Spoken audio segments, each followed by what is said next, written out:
Ya. Quería ver el teléfono que había muchos programas. Creo que había muchos programas adentro de mi teléfono, por eso no se apagaba. Sí. Ya, pero ya estamos. Listo. Ya, por fin. Qué bueno, sí, qué bueno. Qué bueno.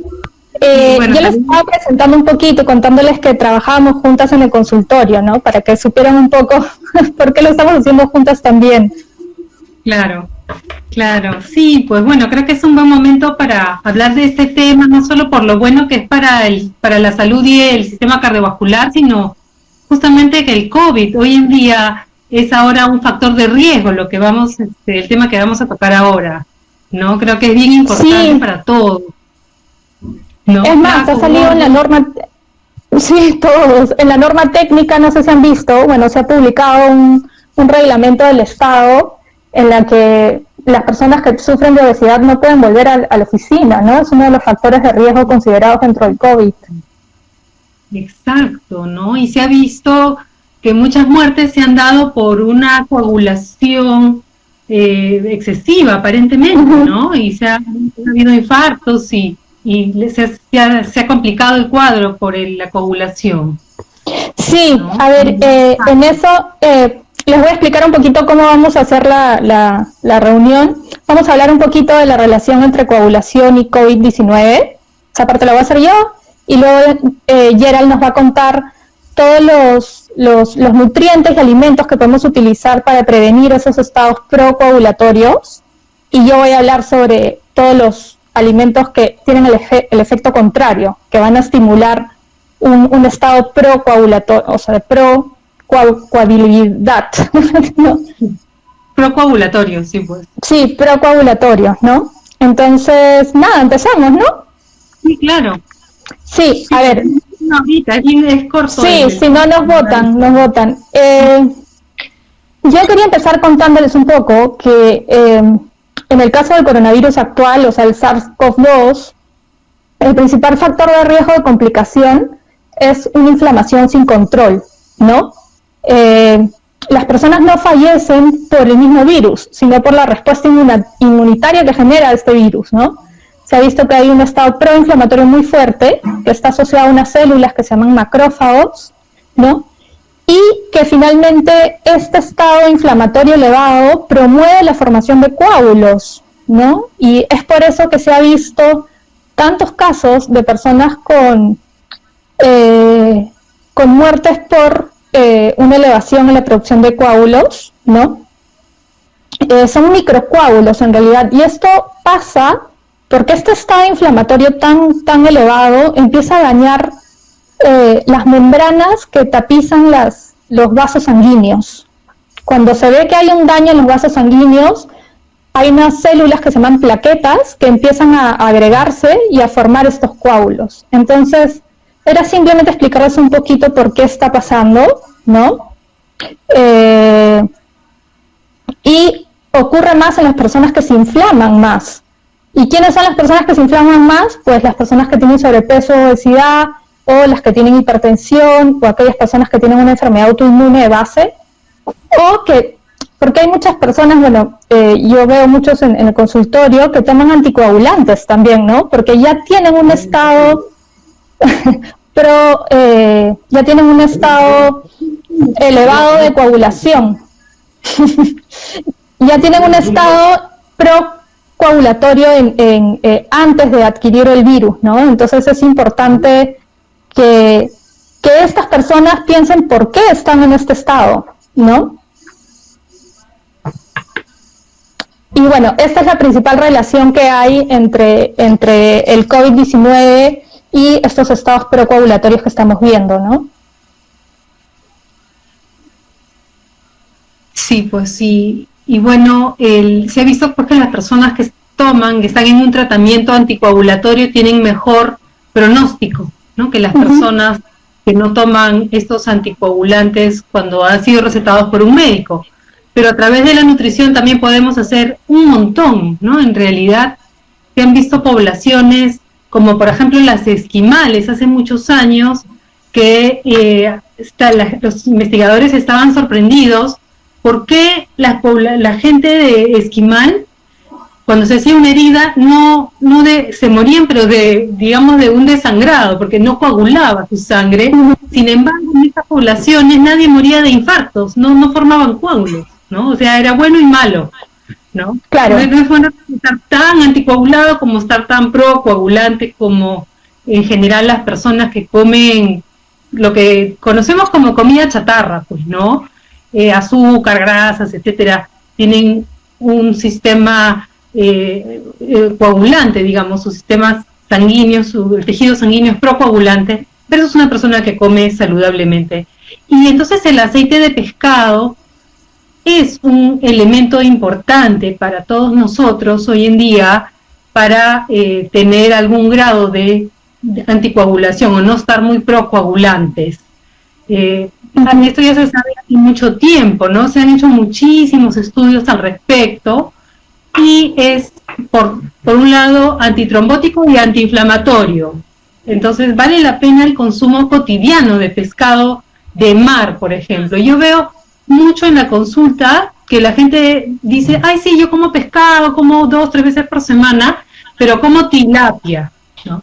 Sin embargo, la tilapia, pues, no nos va a brindar el omega 3, siendo la tilapia un alimento nutritivo, como cualquier otra proteína, digamos, de origen animal, pero no tiene este aceite que es único en cuanto a potencia y cualidad, como es el aceite marino, el aceite de pescado marino. Entonces, yo creo que hay que hacer un esfuerzo por consumirlo por lo menos 3 veces por semana, y mientras más oscuro, mejor. Y mientras menos cocido, mejor todavía, porque justo acaban de están preguntando con qué tan cocido, ¿no?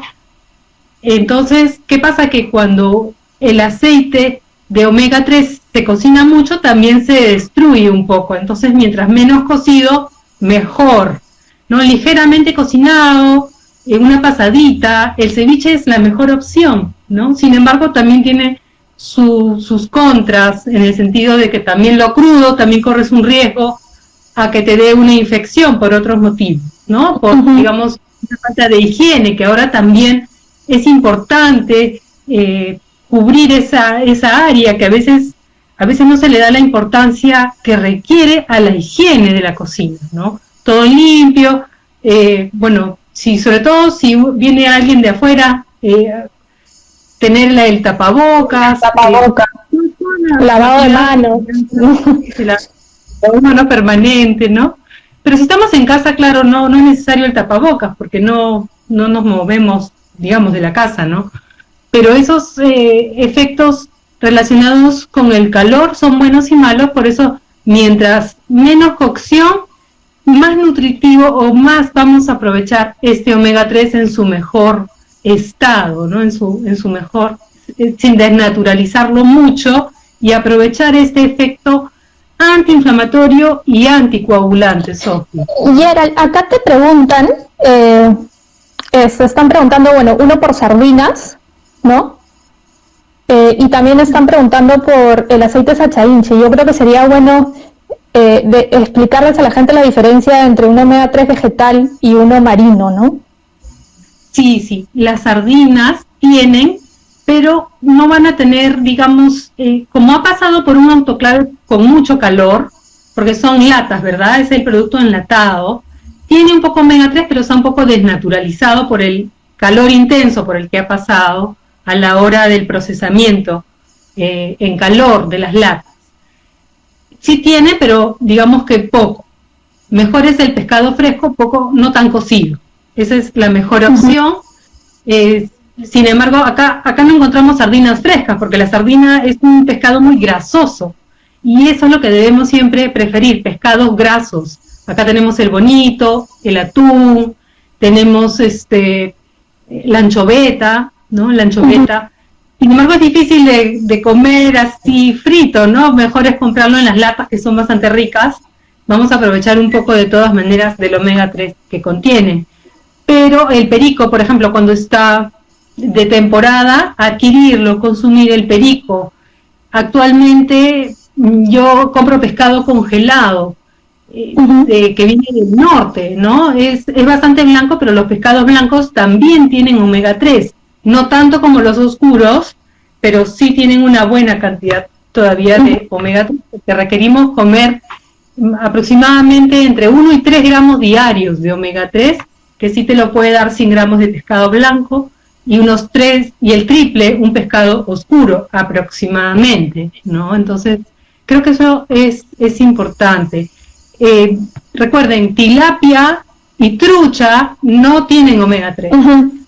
Todos los demás sí, es importante porque a veces la gente se confunde. No son malos productos, ojo, sino que no tienen omega 3. Claro, y no lo tienen. No lo tienen porque principalmente vienen de criadero, ¿no? Entonces no han consumido el plancton a nivel marino, ¿no? Que es lo que genera mayor concentración de omega 3, ¿no? Entonces, al ser animales de criadero, están alimentados con los piensos comunes que les dan de comer a este tipo de peces, y es por eso que no tienen omega 3, ¿no? Sí, pues parece que el plancton del mar es el que les genera este aceite tan poliinsaturado, sobre todo de mar frío, porque se concentra más en los mares súper fríos. ¿Por qué? Porque si no, como es un anticoagulante, ¿no? El omega 3, la grasa del pescado se solidificaría en los mares helados. Claro. Es como cuando, por ejemplo, uno pone un aceite saturado en la refrigeradora, se pone durísimo. Ese es el mismo efecto, ¿no? Más o menos el mismo efecto. Los suplementos. Sí, uno de los suplementos te han preguntado y otro del aceite Sacha Inchi o omega 3 vegetal. No te preocupes que yo voy leyendo las preguntas y luego te las voy diciendo. Ya, porque el aceite omega 3 vegetal es omega 3, pero es diferente, es un poco más corto. ¿Y eso qué significa? Solamente el 5% que yo consumo se va a convertir en este aceite más grande y que tiene el efecto anticoagulante, antiinflamatorio. Es bueno el aceite, porque dentro de los aceites vegetales son los mejores que hay, pero en realidad son los mejores porque son muy escasos. Omega 3 casi no tiene el aceite de oliva, omega 3 casi no tiene pues la palta, muy poca cantidad, y necesitamos ir bastante para poder tener estos efectos buenos en el organismo. Entonces yo digo, si eres vegano, de repente debes consumir el triple de cantidad de aceite. O sea, en realidad si hay un consumo de Sacha Inchi o de aceite de lino o de aceite de chía. Estos 3 tipos de aceites son ricos en omega 3 de cadena más corta que la de 25, 22 de pescado. Entonces sí, consumir pero más. Y en realidad para todos los veganos y vegetarianos hacer el esfuerzo de consumir por lo menos unas 3 a 4 cucharadas diarias de este aceite. Y yo conversando con algunos, no lo hacen nunca, o sea, ni siquiera lo habían pensado, ¿no? Y eso sí es importante porque el cuerpo lo necesita, tanto de vegetarianos omnívoros o las personas que no son vegetarianas, necesitamos este omega 3. Es necesario para la retina, el sistema nervioso, no solo para lo que estamos hablando ahora, sino tiene múltiples funciones importantes, por eso se le denomina esencial, ¿no? Y acerca de los suplementos, sí, los suplementos, si uno no tiene la posibilidad de consumir el pescado fresco, bueno, ahí están los suplementos y están buenísimos, ¿no? Es una forma fácil de tener un consumo continuo del aceite omega 3, ¿no? Tanto en niños, en adultos, y es antiinflamatorio también, no solo es anticoagulante, sino también antiinflamatorio, que nos va a ayudar en muchas otras cosas también en relación a la salud, ¿no? No sé, Sofi, si tú quieres agregar algo. Sí, a ver, con el tema de los suplementos, tenemos que tener un poco cuidado con las marcas, ¿no? Porque lamentablemente hay algunas que utilizan sustancias muy tóxicas para extraer el aceite en el suplemento, ¿no? Eso es lo primero. Y luego que han consultado por aquí también sobre los pescados ricos en mercurio, que lamentablemente también son los que son ricos en omega 3, ¿no? En el Perú no hay ningún estudio sobre el contenido de mercurio en pescados, lamentablemente. Los pocos que hay son test. No, esos peces grandazos son los que más mercurio exacto. Y no todos los atunes tampoco, sino uno blanco, o sea, no todos lo tienen, solo los peces muy, muy grandes, y por eso no se recomienda el consumo en embarazadas y niños pequeños. En niños pequeños, exactamente, es principalmente pez espada, tiburón, el atún rojo, ¿no? Son los que están más relacionados a un consumo elevado de mercurio, pero los estudios han visto que en la relación costo-beneficio, ¿no? Es mucho más saludable que tú consumas un pescado oscuro por el contenido de omega 3 que por el daño que te puede generar por mercurio. No sé si me entiendo, o sea, el coste-beneficio. Los pescados tienen, además de contener omega 3, mercurio, son microgramos, o sea, son cantidades pequeñas, pero igual son tóxicos para el humano, pero también tienen selenio, que es un mineral que desintoxica de este metal pesado, que es como un quelante, ¿no? Entonces, todo tiene sus pros y sus contras, ¿no? Tiene sus sistemas como para desintoxicar o desmineralizar el pescado. Y otra cosa que tú has dicho justamente en relación a los suplementos es importante, porque, por ejemplo, hay personas que viajan y dicen, yo en este supermercado vi unas vitaminas baratísimas, que decían 1000, ¿no? Omega 3000, pero unos precios que tú dices, ¿cómo puede ser tan barato? Porque tú volteas el producto y ves la cantidad que tiene de EPA y DHA, que por lo menos deben tener 500 o 1000, tienen 0.5, entonces tendrías que tomarte 20 pastillas de esas, que son equivalentes a una de las caras, entonces claro, el producto te resulta siendo carísimo, pero es porque es un engaño de marketing, porque te ponen 1000, ¿no? EPA, omega 3 de 1000, y eso es lo que nosotros buscamos, un omega 3 de 1000 o de 2000, y sin embargo, cuando tú lees la parte sí tiene 1000, pero también de otros aceites que no nos interesa tomar, porque normalmente los consumimos en la alimentación normal, son aceites comunes, digamos, y fáciles de conseguir, ¿no? Exacto. Yo creo que nos vamos a otro alimento más, ¿no? Porque tú vas a hablar de los alimentos que tienen efecto anticoagulante, porque Instagram nos vota. Sí, nos vota, hay que llevar el tiempo, sí. Llevamos 24 minutos, 20 minutos, sí. Ya, mire. Yo lo tengo. Regio. Yo quería hablarles también de la vitamina D, porque la vitamina D también se ha visto que tiene un efecto anticoagulante y antiinflamatorio. Porque Sofía habló al inicio también de la inflamación del endotelio, ¿no? Del sistema vascular. Cada vez que hay un pequeño daño, ahí se llena de coágulo. Y entonces lo que hace la vitamina D también es evitar que se formen esos coágulos y evitar todo el daño siguiente. Entonces, las poblaciones hoy en día tenemos muy poca vitamina D, excepto si tomamos sol en el verano, esos 3-4 meses de verano. Si nos exponemos al sol, vamos a obtener esta vitamina D que necesitamos.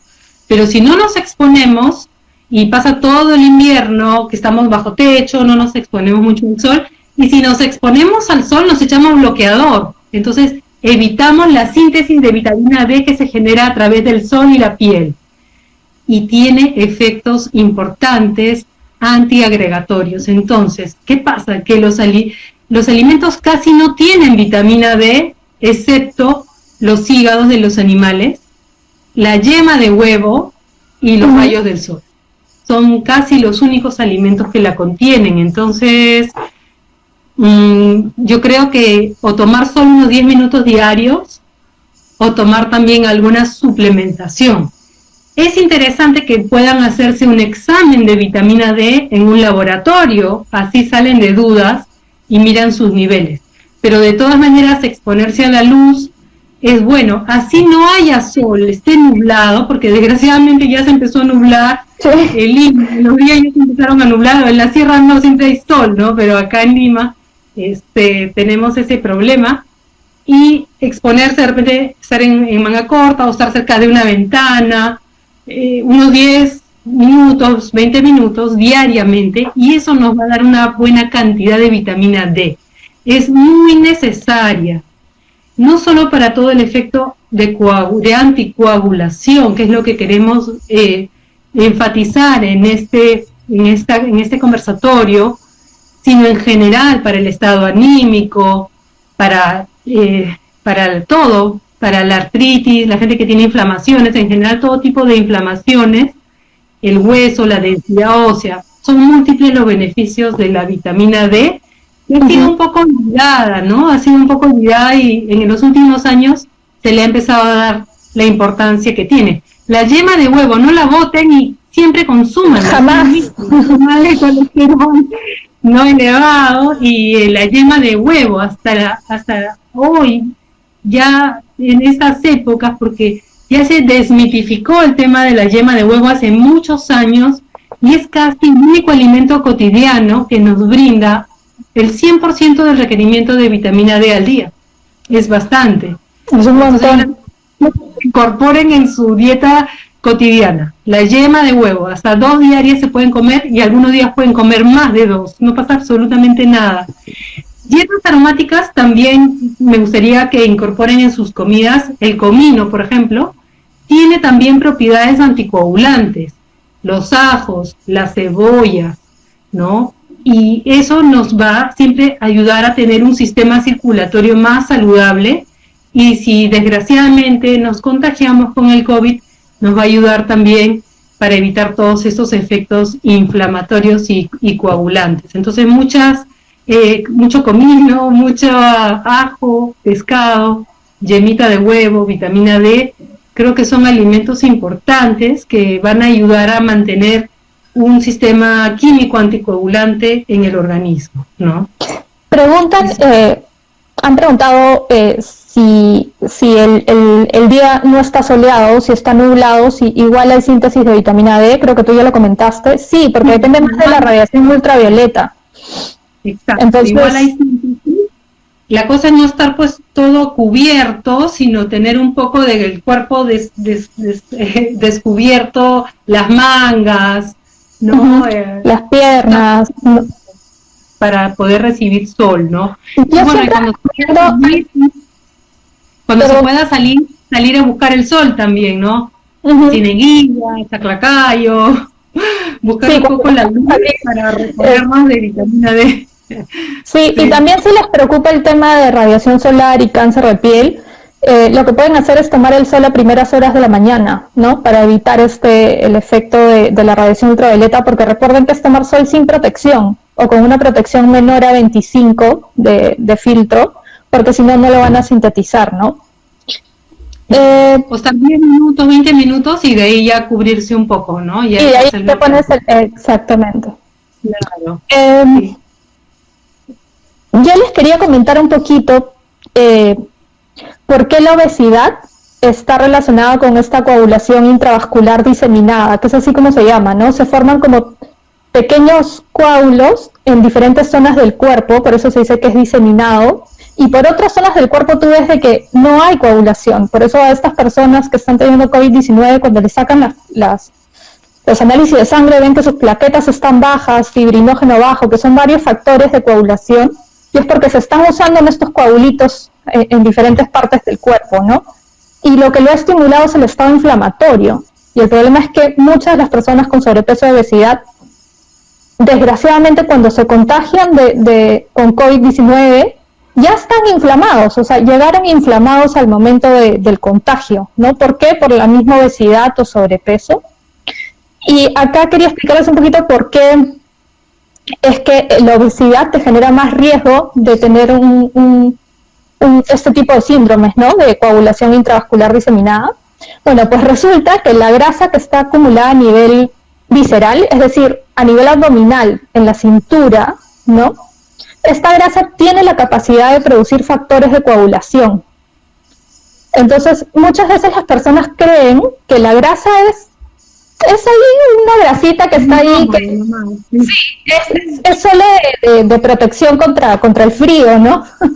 Pero la grasa es un tejido endocrino, tiene la capacidad de producir una cantidad de hormonas muy grandes dentro de nuestro cuerpo. O sea, es un órgano endocrino, enorme, uno de los más grandes que hay. Y tiene la capacidad de producir estas sustancias procoagulantes. Hay una que se conoce como el PAI-1, que es una sustancia procoagulante muy, muy fuerte, y la produce el tejido adiposo visceral, ese que está ahí metido a nivel abdominal. Lo pueden medir con un perímetro de cintura, en mujeres, por ejemplo, mayor 88, en hombres mayores 102. Entonces, esa es una de las principales relaciones que hay con estos estados procoagulantes en el sobrepeso y la obesidad. Y justo leí un estudio ayer el que dice que también hay riesgo cuando las personas que tienen sobrepeso y obesidad se someten a dietas muy estrictas y bajan de peso de una manera muy rápida, que son las típicas dietas pues que ven en internet o tomando batidos o este tipo de cosas. Y es preocupante porque esto les causa un estado procoagulante, porque al parecer mucha de la grasa que estuvo acumulada va a la sangre, que es lo normal para después convertirse en energía, pero al llegar a la sangre estimula este estado procoagulatorio, ¿no? Entonces hay que tener cuidado no solo con el hecho de tener sobrepeso y obesidad, sino cómo disminuyes de peso, ¿no? Porque estas disminuciones tan rápidas son súper preocupantes, ¿no? Bien interesante. Sí. Y luego también he visto, bueno, la principal relación que hay entre alimentación y coagulación son las grasas, como tú bien decías, ¿no? O sea, el consumo de omega 3, de ácidos grasos de tipo omega 3, van a tener un efecto anticoagulatorio.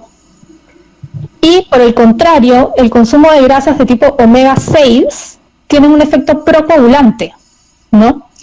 ¿Y cuáles son estos conocidos omega 6? Lamentablemente muchas veces los venden como aceites saludables. Y es el aceite de girasol, el aceite de soya.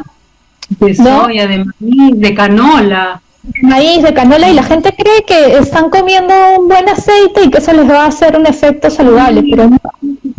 Yo, Sofi, les digo a mis pacientes, si lo ves publicitado en la televisión, no lo compres, porque es chatarra. O sea, todo lo que uno sabe de aceites y cree lo que le dice la publicidad, es lo peor. Es puro omega 6 lo que nos venden, y encima en envases transparentes. Que están todos oxidados, ¿no? Y consumimos radicales libres. Exactamente. Entonces, estos aceites omega 6, recuerden siempre, por favor, son proinflamatorios. O sea, si es que nos da el coronavirus, que es muy probable que nos dé al 80% de la población, y vivimos con una dieta a base de estos aceites, vamos a tener una respuesta inflamatoria al virus mucho más alta. Eso por un lado, y no solo están en los aceites que tú compras en el supermercado, están en la margarina y en todos los productos derivados de la margarina, es decir, toda la chatarra, todos los queques, el bizcochito, la galleta, la coronita, el chocolate que no es chocolate. No es. Exactamente, ¿no? Y ahí están estas grasas que se conocen como grasas trans, que para que entiendan un poquito qué es una grasa trans, la grasa trans fue un aceite vegetal, como el de maíz o el de canola, que lo sometieron a calor y le pusieron hidrógeno y se volvió sólido, que es la margarina en realidad. Esa grasa sí está comprobadísimo que estimula el desarrollo de aterosclerosis, y la aterosclerosis es una lesión vascular, es una lesión a la arteria, ¿no?, a nivel vascular, que lo que va a estimular es que se forme un trombo, porque obviamente si hay una lesión, lo primero que va a hacer el cuerpo es intentar formar un trombo para corregir esa lesión. Entonces, ese es otro tipo de grasas que realmente debemos evitar, que son las grasas trans que están en la chatarra, que lamentablemente en el Perú no hay una normativa que prohíba su uso. En Estados Unidos ya está prohibido el uso de grasas trans. Aquí no. Casi todo en Latinoamérica, ¿no? Pero menos en el Perú. Es alucinante. O sea, hasta no sé qué año vamos a seguir consumiendo grasas trans, porque la industria le da la gana. O sea, ellos deciden la normativa del país. La industria. Exactamente. Es increíble, ¿verdad? Porque inclusive los octógonos, cuando te dicen contiene grasa trans, es porque tiene más de 2 gramos de grasa trans. O sea, si tiene 0.5 gramos de grasa trans, no va a salir el octógono. Y tú estás comiendo pensando que que no tiene y sí lo tiene, ¿no? Entonces hay que tener el bastante... redondeo, ¿no? Es mejor el tema de grasa trans mirar la lista de los ingredientes. Entonces, si uno ve grasa vegetal hidrogenada o parcialmente hidrogenada, pues de ninguna manera lo compren, ¿no? Ni para niños, ni grandes, ni gordos, ni flacos, ¿no? Para nadie. Y si dice grasa vegetal, así como de una forma genérica, tienen que asumir que es grasa trans, porque en el etiquetado tiene que ir exactamente el tipo de grasa que contiene, no se puede generalizar. No puedo poner grasas vegetales, así como hay miles de grasas vegetales, ¿no? Una de ellas es la grasa trans, la grasa parcialmente hidrogenada. Entonces son de todos esos engaños que hace la industria, ¿no? También les quería comentar que hay estudios que relacionan esta coagulación intravascular diseminada con el exceso de vitamina A y con el exceso de hierro. Yo veo que un caso de exceso en consumo de estos dos micronutrientes es por suplementación. Mucha gente, lamentablemente, con el miedo al coronavirus de ahora, han ido corriendo a las farmacias a comprar suplementos y multivitamínicos, y yo cada vez encuentro en consulta personas que toman 3 multivitamínicos distintos, ¿no? Entonces hay que tener mucho cuidado porque el exceso de algunos tipos de vitaminas pueden llegar a ser tóxicos, como lo son la A, la D, la K, ¿no? Y el exceso de hierro... Eso, hay gente que tiene hierro 17. Yo siempre les recomiendo que donen sangre, porque exacto, hay gente que también produce mucho y eso no es bueno en este momento de coronavirus. No, porque el hierro es prooxidante. Es importante que sepan que el hierro oxida, así como se oxida el fierro, es prooxidante, y cuando tenemos un estado prooxidativo en el cuerpo, hay un estado proinflamatorio, ¿no? Y se ha visto de que la oxidación de los factores que se asocian a la coagulación estimulan más coagulación. Entonces, hay que tener mucho cuidado con la cantidad de suplementos que se están tomando, y si quieren tomar un suplemento, que nos contacten, o sea, para eso estamos, ¿no? Para eso hay nutricionistas que te pueden guiar en el proceso, ¿no? Porque puede llegar a ser tóxico, o, no sé, otro ejemplo, ¿no? Tomar suplementos de omega 3 y estar anticoagulado a la vez. Eso puede hacer de que tengas un síndrome hemorrágico, ¿no? Porque la coagulación baja demasiado. Entonces hay que tener cuidado con el uso de suplementos. Y ya lo último que voy a decir para después responder, porque ya han escrito un montón, es, yo he hablado de los factores que favorecen un estado protrombótico, ¿no? O coagulatorio. Hemos hablado de obesidad, sobrepeso, grasas, que omega 6, grasas trans. Y por ahí me han preguntado sobre el coco, y hay estudios que hablan sobre los ácidos grasos de cadena corta, que son grasas cortitas. Bueno, esas favorecen un estado no coagulatorio, es antitrombótico. Exactamente. Y tienen otro mecanismo de uso, tienen, digamos, una absorción y un uso por el hígado diferente que las... Diferente. No promueven un estado procoagulante, ¿no? Sino los estudios que hay hasta ahora es que tienen el efecto contrario. Eso sí, tiene que ser un buen aceite de coco, ¿no? Una vez más, si es un aceite de coco que no es extra virgen, que ha sido refinado, es lo mismo que usar cualquier tipo de estos aceites de mala calidad. Y por último quería hablar del azúcar, ¿no? Que eso, en realidad el azúcar está más relacionado a un estado procoagulante. Esa palabra coagulante se me hace más complicada. Está relacionado a eso porque se ha visto que el azúcar lo que hace es promover las células proinflamatorias en la sangre, como estos macrófagos que en las infecciones de COVID-19 se disparan, ¿no? Entonces el azúcar es uno de los grandes causantes de una respuesta proinflamatoria, por ella sola, ¿no? Tiene un efecto directo, y es por eso que las personas con diabetes tienen mayor riesgo. Eso. Porque ¿no? La diabetes por sí misma ya significa, es equivalente a tener un estado coagulatorio. Exactamente. ¿No? Además, hay que tener en cuenta que el azúcar lo voy a decir así porque es más fácil, se pega a las proteínas, ¿no? Y al pegarse genera unas proteínas más procoagulantes. Y esto es el inicio del desarrollo de una enfermedad, de una aterosclerosis, una enfermedad vascular que te da mayor riesgo de tener un estado procoagulatorio, ¿no? Entonces, el azúcar es el gran enemigo, no solo por el sobrepeso, por la obesidad que genera, sino por el riesgo de diabetes y porque por sí misma, porque tú puedes ser delgado. Muchas veces me dicen, no, pero yo no tengo sobrepeso. Pero ¿cómo pues, no sé, 6 cucharaditas, 10 cucharaditas de azúcar al día entre el postre, el café, la leche? Sí, y puede tener resistencia a la insulina. O sea, y ser delgado. Hay delgados con resistencia a la insulina, ¿no? Porque comen muy mal. Una alimentación totalmente llena de carbohidratos simples, de azúcar, etcétera, pero no engordan. O sea, es el delgado metabólicamente obeso, que hay bastantes. Hay un montón y la gente... Sí. Entonces creen que por no tener creemos que por no tener sobrepeso o obesidad el consumo de azúcar no nos va a generar ningún daño, pero el azúcar genera el mismo daño en ti que el daño en una persona que tiene sobrepeso o obesidad.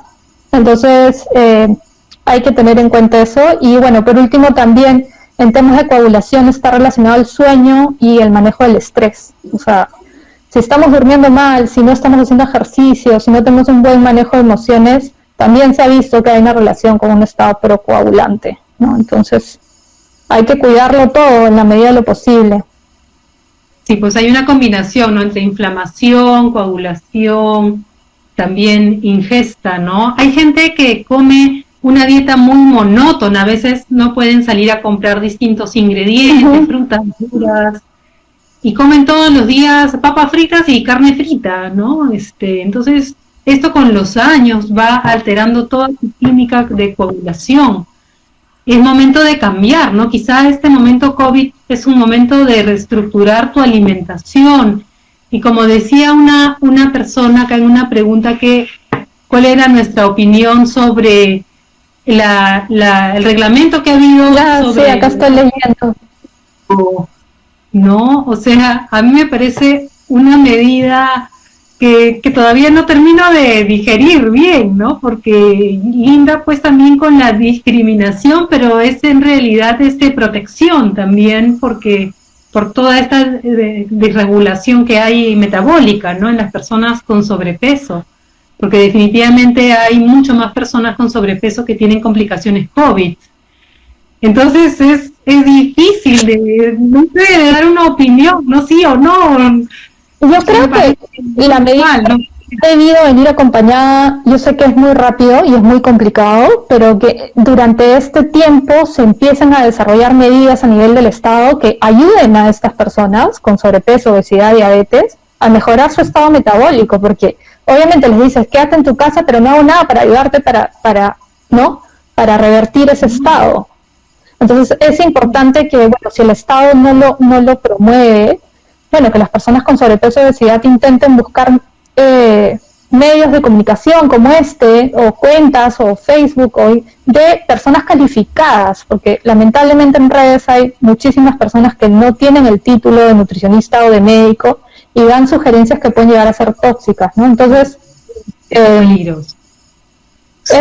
una medida dura, sí. Mariana está diciendo que hace el gobierno en contra de la obesidad en niños en edad escolar, ¿no? Y en realidad no está haciendo nada, ¿no? Yo veía en los libros de Joaquín que una vez al año les enseñaban nutrición, ¿no? Eran 2 horas de clase al año, ¿no? Y eso es nada, y encima es contradictorio porque te dicen, ay, la alimentación saludable, ¿no? Te ponen la pirámide y esas cosas, pero en el recreo vendían toda la chatarra que habían dicho que no había que comer, la vendían en el colegio.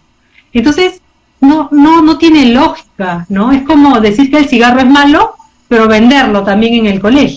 Ese es el mismo ejemplo, o sea, es contradictorio.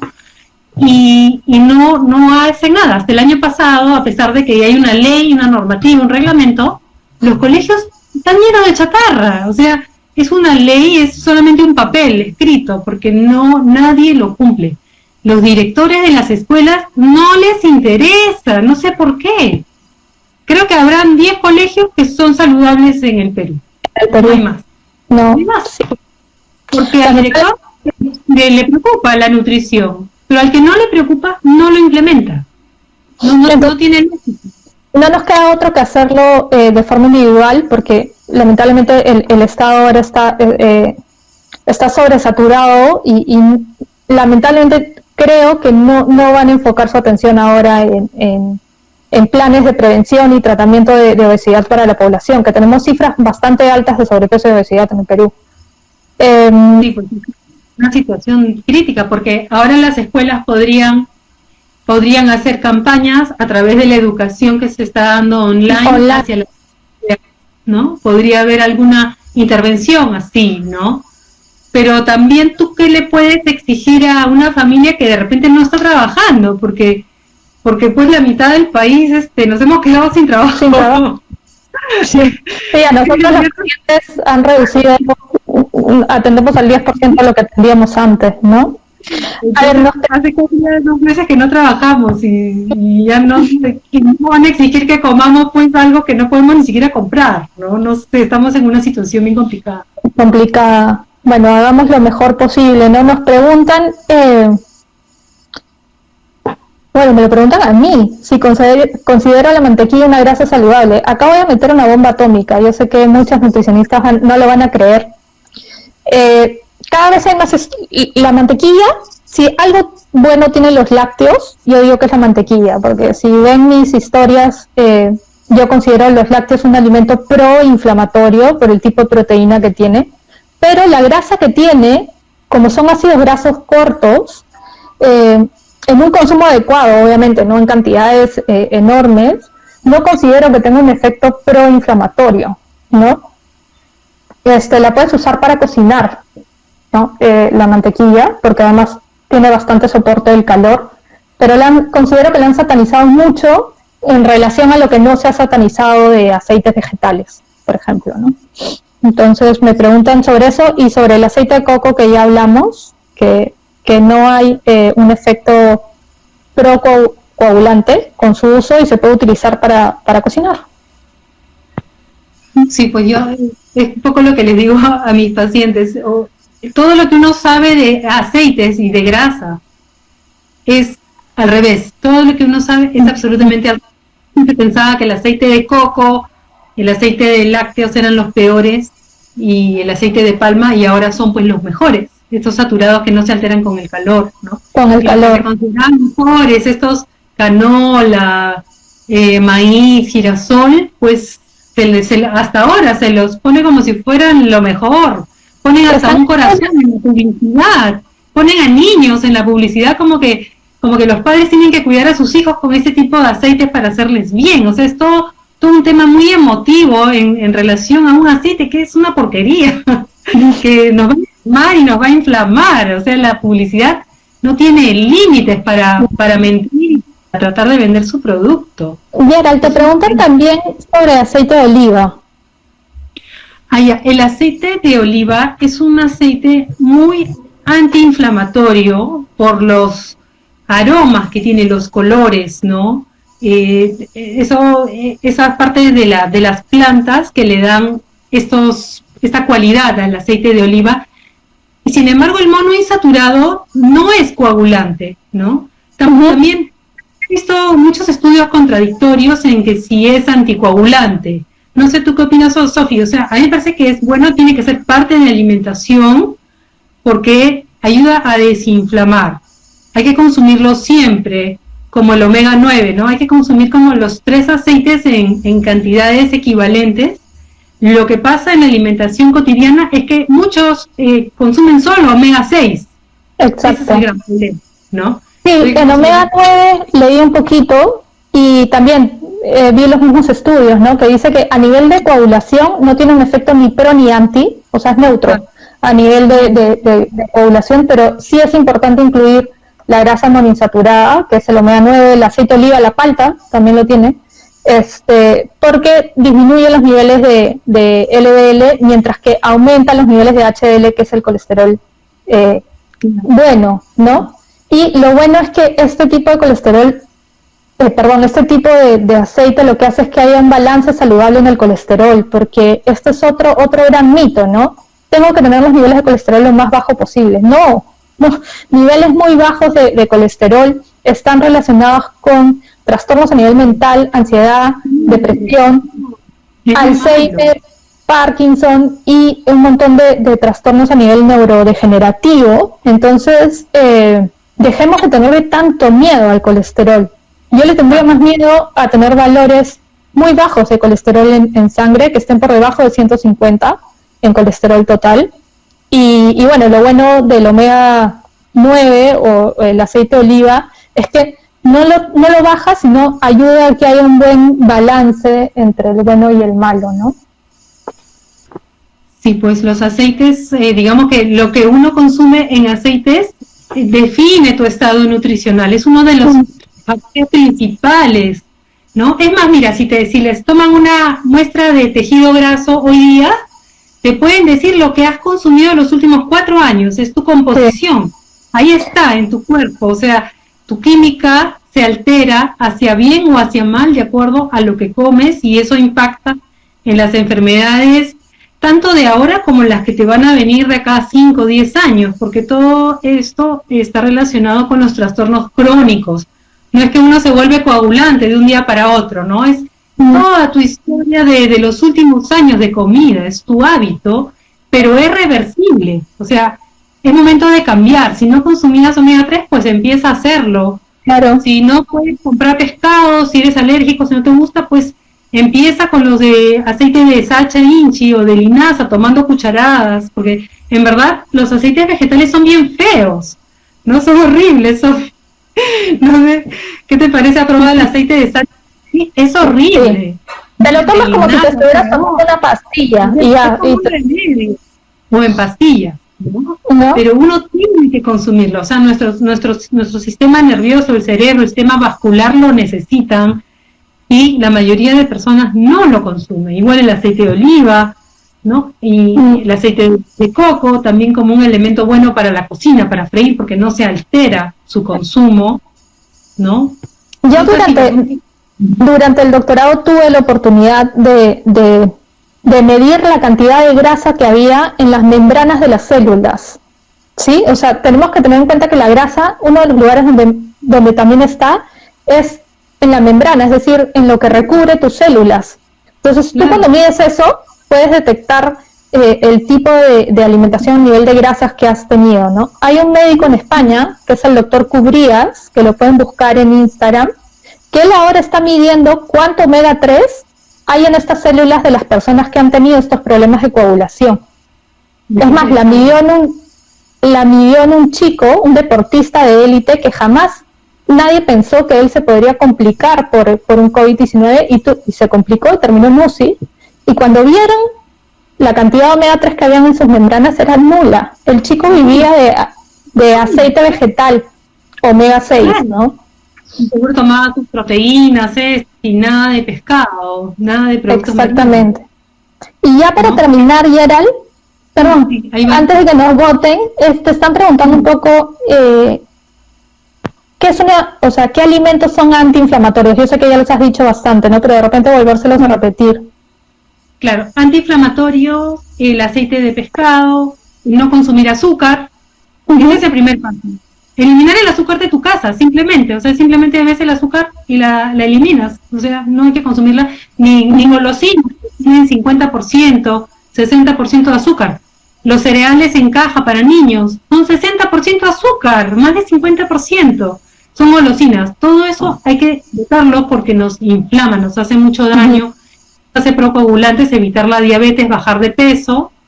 Y la vitamina D, que está en la yemita de huevo, en el sol, en el hígado de algunos animales, como en el aceite de pescado, también se encuentra la vitamina D.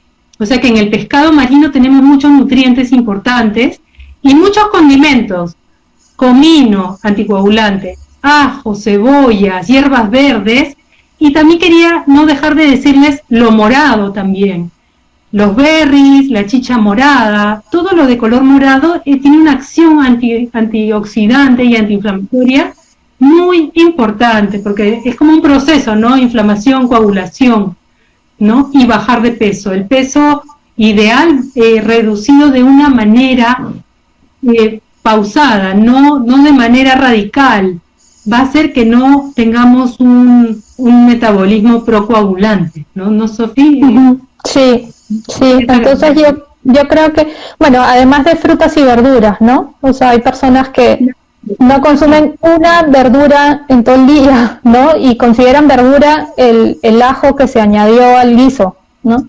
Entonces, es importante el consumo de 2 porciones de verdura al día, y una porción de verdura es entre 1,5 tazas a 2 tazas de verdura, ¿no? Entonces, la fruta que te quepa más o menos en la mano, eso es más o menos una ración que entra en una mano. En una mano, ¿no? Entonces hay que comer 2 raciones al día. Yo les recomiendo también un bol así grande de ensalada, ¿no? Muchas verduras, o sea, más de 2 tazas, o bueno, lo que puedan, pero mínimo, tipo un platito hondo de sopa, mínimo. Lleno de verduras, ¿no? Y vitamina C también, porque también la vitamina C tiene, digamos, un efecto muy positivo en el sistema cardiovascular. Y consumir las mandarinas, que ahorita hay un montón de mandarinas, mandarina, y el pimiento, porque el pimiento también tiene mucha vitamina C, a pesar de que no se siente ácido, es la verdura que más vitamina C contiene. Es bien interesante, ¿no? Sí, y frutas también, ¿no? Pero con el tema de frutas, no excederse tampoco, porque las personas dicen, las frutas son buenísimas, entonces se comen 6 porciones al día de fruta. La fruta es buenísima y es necesaria, pero yo recomiendo consumirla con moderación, o sea, no en exceso, ¿no? 2-3 porciones de fruta al día, y en personas que sufren de diabetes o de resistencia a la insulina, yo suelo recetar disminuirlo un poco a 2, y compensar o berries, exacto, y compensarlo con mayor consumo de verduras, ¿no? Yo creo que les hemos dado un montón de consejos. Sí, hemos respondido a casi todas sus dudas.